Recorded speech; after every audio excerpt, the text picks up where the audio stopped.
الحمد للہ وحدہ والصلاة والسلام علی من لا نبی بعدہ اما بعد اعوذ باللہ من الشیطان الرجیم بسم اللہ الرحمن الرحیم ان المنافقین یخادعون اللہ وهو خادعهم واذا قاموا الى الصلاة قاموا کسالى یراؤون الناس ولا یذکرون اللہ الا قلیلا۔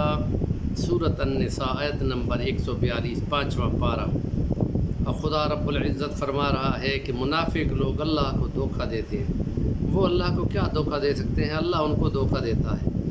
اور وہ نمازیں کم ہی پڑھتے ہیں، لیکن اگر پڑھتے بھی ہیں تو ایسے دکھاوے کے لیے، اور اللہ کی یادوں میں بہت کم ہی پڑھتے ہیں۔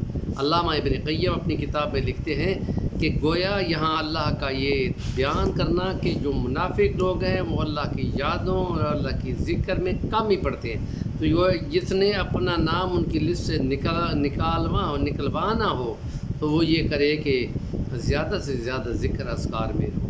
تو اس کے لیے ہم یہ کہتے ہیں کہ جو تاج الدعا ہے، جو تاج التسبیح ہے، جو تاج الآیت ہے، جو تاج الاستغفار ہے، وہ تو کم سے کم ہم جیب میں رکھ لیں۔ جیسے فوجی کے جیب میں پسٹل ہوتا ہے اور طالب علم کے جیب میں قلم ہوتا ہے، تو ذکر اذکار والے کی جیب میں یا اس کے دل میں یہ اذکار ہوتے ہیں۔ تو اس کے بلکہ ہم کہتے ہیں تاج الدعا وہ ہے جو طواف حج اور عمرہ میں ہم اینٹی کلاک وائز بایاں کندھا کعبے کی طرف ہوتا ہے اور دایاں کندھا باہر ہوتا ہے اور چکر کاٹتے ہیں اور یہ پڑھتے ہیں ربنا آتنا فی الدنیا حسنہ وفی الآخرۃ حسنہ وقنا عذاب النار۔ یہ ایک مخصوص ٹائم ہے، وہاں تک پڑھنا ہوتا ہے۔ اے ہمیں دنیا کی بھی بھلائی دے دو اے خدا، آخرت کی بھی بھلائی دے دو، اور ہمیں آگ کے جہنم کے آگ کے گڑھوں سے بچانا۔ اور بے تاج و تسبیح سبحان اللہ و بحمدہ، یہ نبی پاک صلی اللہ علیہ وسلم نے ہماری اماں جیوں میں سے ایک کو بتائی تھی کہ تھوڑے سے ٹائم میں صرف 4 کلمات 3 دفعہ پڑھنے ہیں، اور لمبے ٹائم تک ذکر اذکار سے یہ زیادہ ثواب والا ہے۔ تو کمال کر دیا یہ اگر پڑھ لی جائے۔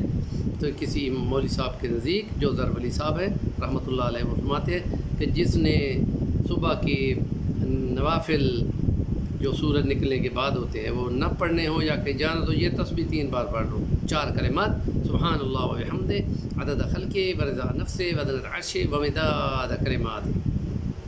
سمندروں کو سیاہی بنا دو، تمام درختوں کو قلمیں بنا دو، تمام نوری ناری لکھنے والے ہوں، اللہ کی تسبیحیں ختم نہ ہوں گی، یہ سمندر ختم ہو جائے گی۔ کچھ ایک دفعہ پھر لے آؤ تو وہ بھی ختم ہو جائے، یہ ممکن ہی نہیں ہے۔ تو اس کو تاج الآیت کیا ہے آیت الکرسی۔ ہر فرض نماز کے بعد اس کو لازمی پڑھو کہ ایک قدم بندے کا دنیا میں ہوتا ہے اور موت کے ٹائم دوسرا قدم جنت میں ہوتا ہے۔ تو اس کی یہ فضیلت ہے کہ آیت الکرسی وہ بندہ ضرور پڑھے۔ اس کی شروع میں 2 اسماء الحسنہ ہیں اور اس کے آخر پہ 2 اسماء الحسنہ ہیں، ان کو الگ طور پہ ذکر اذکار کے طور پہ پڑھنا چاہیے۔ جیسے ہم کہتے ہیں کہ بسم اللہ اعوذ باللہ من الشیطان الرجیم بسم اللہ الرحمن الرحیم اللہ لا الہ الا هو الحی القیوم، آخر پہ ہوتا ہے وَهُوَ العلی العظیم۔ علی العظیم ہے تو بھئی یا منادہ مضاف لگ جاتا ہے تو یا علی العظیم بن جائے گا، تو شروع والا پڑھے گا یا حی القیوم یا علی العظیم۔ اس کو 100 دفعہ پڑھنا چاہیے، ذکر اذکار والے میں سے ہو جانا چاہیے۔ اور تاج الآیت الکرسی ہے، اور تاج الاستغفار جو ہے اللہم انت ربی لا الہ الا انت خلقتنی وانا عبدک وانا علی عہدک ووعدک ما استطعت ابوء لک بنعمتک علی وابوء بذنبی، ابوء میں اقرار کرتا ہوں بذنبی جو مجھ سے غلطیاں ہوئیں، وابوء بنعمتک علی جو مجھ پر تیری نعمتیں ہیں، ابوء بذنبی فاغفر لی فانہ لا یغفر الذنوب الا انت۔ یہ بندے کا اقرار ہے، اللہ کی نعمتوں کا اظہار ہے۔ تو ان کو باقاعدہ پڑھ کر مسجد سے نماز کے بعد نکلنا چاہیے، اور جو نماز میں سب سے آخر پہ نکلتا ہے اس کی فضیلت زیادہ ہوتی ہے۔ یوں ہی سلام پھرتا ہے، پرند کے ڈر سے جیسے اڑ جاتے ہیں ایسے اڑ پڑتے ہیں۔ اور خدا کے بندوں کو تسبیحیں پڑھو، درود ورد فاطمہ خاص طور پہ 33 بار سبحان اللہ، 33 بار الحمدللہ، 33 بار یا 34 بار اللہ اکبر۔ یہ کسی مشکلوں کے حل کے لیے بہترین وظیفہ ہے، سونے سے پہلے بھی پڑھنا چاہیے۔ نیکی کی بات کا ابلاغ، اس کے تاجر بن جاؤ، الدال علی الخیر کفاعلہ۔